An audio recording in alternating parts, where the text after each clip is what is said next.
Good afternoon, welcome to exam Shala. તો આજે આપણે કોડિંગ ડીકોડિંગનો સેકન્ડ વિડીયો જોવાના છીએ, જેમાં આપણે ક્વેશ્ચન કરવાના છીએ. એક ટાઈપના ક્વેશ્ચન આપણે આ વિડીયોમાં જોશું, બાકીના વિડીયોમાં આપણે બીજા ટાઈપના ક્વેશ્ચન જોશું. તો ચાલો આપણે વિડીયોની શરૂઆત કરીએ.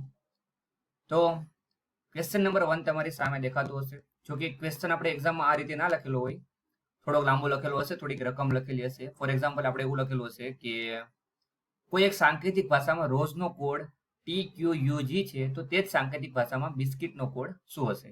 આ ટાઈપનો ક્વેશ્ચન લખેલો હશે, પણ ઇન શોર્ટ એનો કહેવાનો મતલબ એ જ હશે કે રોજનો કોડ આ છે, તો તે જ ભાષામાં બિસ્કિટનો કોડ શું હશે? તો શું એપ્રોચ હશે, શું કોન્સેપ્ટ હશે આ ક્વેશ્ચનનો? તો જો આ ટાઈપના ક્વેશ્ચન આપણે સોલ્વ કરવા માટે પહેલા તો આપણે ડીકોડ કરવું પડશે, બરાબર? રોજમાંથી TQUG કઈ રીતે આવ્યું એને આપણે ડીકોડ કરવું પડશે.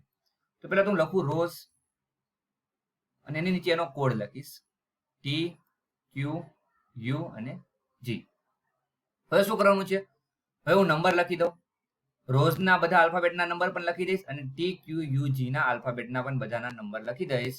તો ચાલો નંબર લખીએ. 18, 15, 19, 5, 20, 17, 21 અને 7.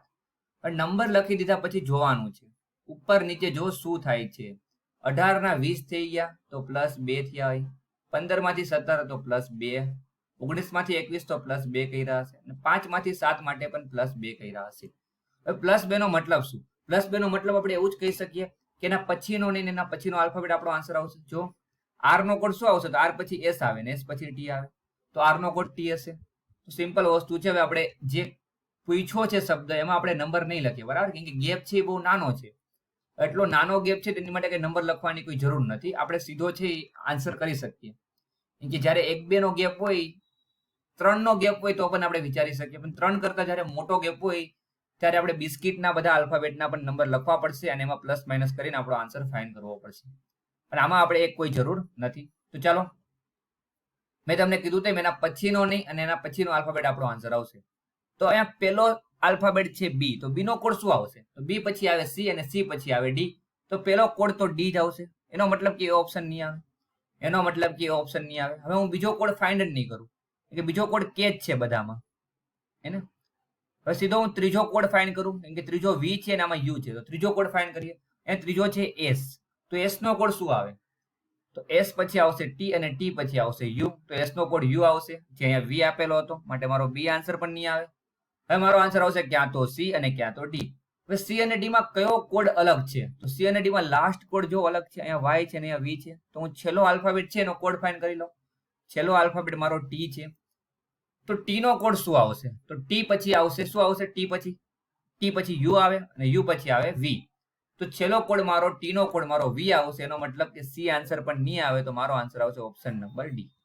તો આ રીતે તમે ઓપ્શન એલિમિનેટ કરી શકો છો. બધા હવે બિસ્કિટમાં ટોટલ 6-7 આલ્ફાબેટ છે, બરાબર? તો બધાના કોડ ફાઇન્ડ કરવા કરતા આપણે 2 થી 3 આલ્ફાબેટના કોડ ફાઇન્ડ કરીને ક્વેશ્ચનનો આન્સર આરામથી આપી શકીએ. તો ફર્સ્ટ ક્વેશ્ચનનો આન્સર આવશે D. ચલો નેક્સ્ટ ક્વેશ્ચન કરીએ. વિડીયો પોઝ કરીને તમે આન્સર આપવાની ટ્રાય કરતા રહેજો, બરાબર? બધા ક્વેશ્ચનમાં. તો નેક્સ્ટ ક્વેશ્ચનમાં આપણે માઇન્ડ નો કોડ આપ્યો છે અને ડાયાગ્રામ નો કોડ પૂછ્યો છે. તો ચાલો હું માઇન્ડ નો કોડ લખી દઉં. માઇન્ડ શું છે? કોડ છે KGL અને B. નંબર લખી દઉં તો 13, 9, 14, 8, 11, 7, 12 અને 2. જો હવે નંબર મને યાદ છે તો હું કેટલી સરળતાથી નંબર લખી શકું છું, બરાબર? મારે ક્યાંય જોવું પણ નથી પડતું. તો તમારે નંબર યાદ રાખવા પડશે, જેથી તમે પણ એટલી સ્પીડમાં નંબર લખી શકો અને એટલી સ્પીડમાં છે ક્વેશ્ચન કરી શકો. બહુ ઇઝી ચેપ્ટર છે, પણ આપણો સમય વધારે લઈ લઈએ એવું ચેપ્ટર છે, એટલા માટે આ એક્ઝામમાં પૂછાતું હોય. પણ આપણે આપણો સમય જરા પણ વેસ્ટ નથી કરવાનો. ચલો જો હવે શું થાય છે. 13 ના 11 થઈ ગયા માટે -2 થયા, 9 ના 7 થઈ ગયા -2. તો જો બધામાં -2 થાય છે ને, બધામાં શું થાય છે? -2 થાય છે. તો આપણે ડાયાગ્રામમાં પણ એ જ વસ્તુ કરશું, -2 કરશું. તો મેં તમને કીધું તેમ બધા આલ્ફાબેટમાં હવે આપણે કરવાની જરૂર નથી. પહેલા તો પેલો જુઓ, પેલો D છે. -2 નો મતલબ શું? -2 માં પણ મારે છે બધા શું કે બધા નંબર લખવાની કોઈ જરૂર નથી, કેમ કે -2 હું ઓરલ કરી શકું છું, બરાબર? -2 એટલે એના પાછળનો નહીં અને એના પાછળનો આલ્ફાબેટ. તો આ વસ્તુ માટે મારે નંબર લખવાની જરૂર નથી, ડાયાગ્રામના બધા આલ્ફાબેટ લખવાની જરૂર નથી. તો D ની પાછળ આવશે C અને C ની પાછળ આવશે B. તો D નો કોડ આવે B, એનો મતલબ કે મારો A આન્સર નહીં આવે અને C આન્સર નહીં આવે. મારો આન્સર ક્યાં તો આવશે B અને ક્યાં તો આવશે D. હવે B અને D માં શું ફરક છે જોઈ લો. B અને D માં શું ફરક છે? કયો આલ્ફાબેટ છે અલગ છે? તો સેકન્ડમાં બંને જી છે, થર્ડમાં બંને વાય છે, ફોર્થ અહીંયા ઈ આપેલો છે, અહીંયા આપેલો છે પી. તો ચોથો આલ્ફાબેટ જોઈ લો ને, ચોથો આલ્ફાબેટ શું છે? 1 2 3 4 જી છે. તો જીનો કોડ શું આવે? જીનો કોડ પી આવવાનો જ નથી, કેમ કે પી તો છે જી ની આગળ આવશે, જીનો કોડ હંમેશા ઈ જ આવશે, બરાબર. તો મારો આન્સર આવશે ઓપ્શન નંબર ડી, બરાબર. ઓપ્શન નંબર ડી ની આવે. તો કેટલો સ્પીડમાં હું ક્વેશ્ચન કરું છું તમે જુઓ. એનું રીઝન છે કે હું બધી વસ્તુ લખવાની ઇગ્નોર કરું છું, ઘણી બધી વસ્તુ મને યાદ છે, એટલા માટે હું ક્વેશ્ચન જલ્દી કરી શકું છું. બાકી આ જ ક્વેશ્ચન તમે કરો તો તમે બધું લખશો, ખોટો ટાઈમ બગડશે, બરાબર. એવું નથી કહેતો કે તમને આ ક્વેશ્ચન આવડશે નહીં, પણ આ ક્વેશ્ચનમાં તમારો ટાઈમ વધારે બગડશે, જે આપણે નથી બગાડવાનું. ચાલો નેક્સ્ટ ક્વેશ્ચન કરીએ.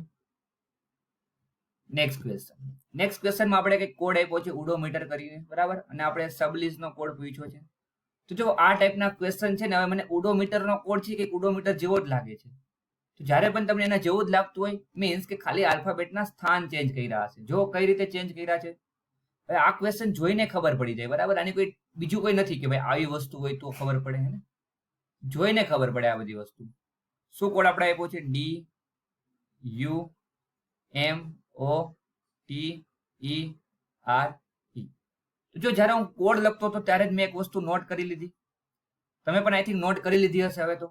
તો જો અહીંયા યુ અહીંયા આવી ગયો, ડી અહીંયા આવી ગયો, ઓ અહીંયા આવી ગયો, એમ અહીંયા આવી ગયો, મીન્સ બબ્બે છે આલ્ફાબેટ એ ક્રોસમાં લખી દીધા છે, બસ, બીજું કાંઈ નથી કર્યું. તો આપણી શરૂઆત શું થશે? એસયુ છે તો આપણી શરૂઆત યુએસ થી થશે. તો બધામાં યુએસ છે, યુએસ છે, યુએસ છે. હવે છેલ્લે આવી જાઓ, છેલ્લે એસી છે તો છેલ્લે મારો શું હશે? છેલ્લે મારું શું હશે? ઈએસ હશે. તો આ આન્સર નહીં આવે. અહીંયા ઈએસ છે, અહીંયા ઈએસ છે, અને અહીંયા પણ ઈએસ છે. હવે બી એલ છે તેનું એલબી થઈ જશે, તો અહીંયા એલબી છે, આન્સર નહીં આવે. અહીંયા પણ એલબી છે. હવે ઈ એ છે તો મારું એ ઈ થઈ જશે, તો અહીંયા એ ઈ છે એટલે મારો આન્સર આવી ગયો. આ આન્સર પણ નહીં જ આવતો હોય તો મારો આન્સર આવશે ઓપ્શન નંબર બી.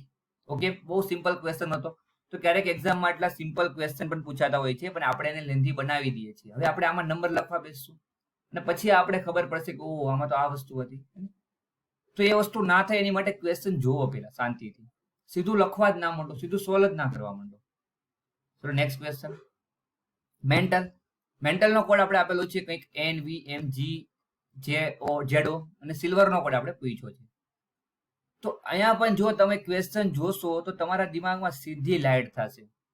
જો તમારા દિમાગમાં લાઇટ નથી થતી એનો મતલબ કે તમે પાર્ટ 1 કોડિંગ ડીકોડિંગનો જોયો નથી, તમને હજુ કોડિંગ ડીકોડિંગ ચેપ્ટરનું બેઝિક આવડતું નથી. જેને લાઇટ થઈ ગઈ એને ખબર હશે કે અપોઝિટ પેર આપેલી છે. શું આપેલું છે? અપોઝિટ પેર. જો એમ ની અપોઝિટ પેર એન છે, ઈ ની વી છે, એન ની એમ છે, ટી ની જી છે, એ ની ઝેડ છે, અને એલ ની ઓ છે. જેને અપોઝિટ પેર ખબર જ નથી એ લોકો વિડીયો નંબર 1 જોઈ લો, તમને અપોઝિટ પેર ખબર પડી જશે, કઈ રીતે યાદ રાખવાની એ પણ ખબર પડી જશે. ઓકે, તો હું સિલ્વર ની અપોઝિટ પેર લખી દઈશ. એસ ની અપોઝિટ પેર શું થાય? એસ ની થાય એચ. આઈ ની શું થાય? આઈ ની થાય આર. તો એચ આર ખાલી એમાં જ છે એટલે મારો આન્સર આવી ગયો. બધા મારે ચેક કરવા પડે એમ નથી, બરાબર. તો કેટલી સ્પીડમાં આન્સર આવે છે? 5 થી 10 સેકન્ડમાં આપણે કોઈ પણ ક્વેશ્ચનના આન્સર આપી શકીએ છીએ, જો આપણે થોડીક વસ્તુ યાદ રાખવાની કીધી એ યાદ હશે તો.